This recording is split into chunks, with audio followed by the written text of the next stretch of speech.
माता सीता के जन्म की कथा।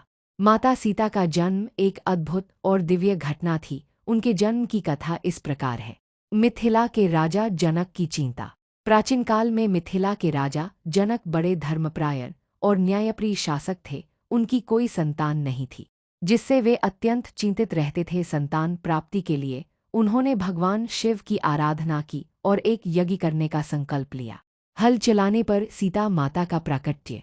यज्ञ की तैयारियों के दौरान राजा जनक स्वयं हल लेकर खेत जोत रहे थे। जैसे ही हल भूमि में गड़ा, उसी समय भूमि से एक सोने के कलश में एक दिव्य कन्या प्रकट हुई। यह देखकर राजा जनक आश्चर्यचकित हो गए और कन्या को अपनी गोद में उठाकर अपार प्रेम से भर गए।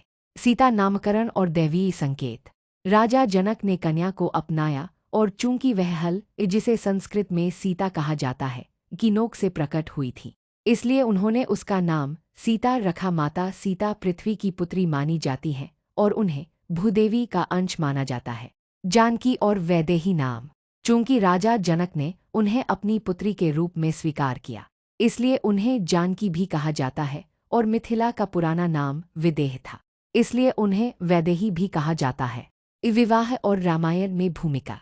माता सीता के विवाह के लिए राजा जनक ने एक स्वयंवर आयोजित किया, जिसमें भगवान राम ने शिवधनुष तोड़कर उनसे विवाह किया। इसके बाद माता सीता ने पति धर्म का पालन करते हुए वनवास, रावण द्वारा हरण, अग्निपरीक्षा और अंत में पृथ्वी में विलीन होने तक अनेक कठिनाइयों को सहन किया। सीता माता के जन्म का आध्यात्मिक महत्व।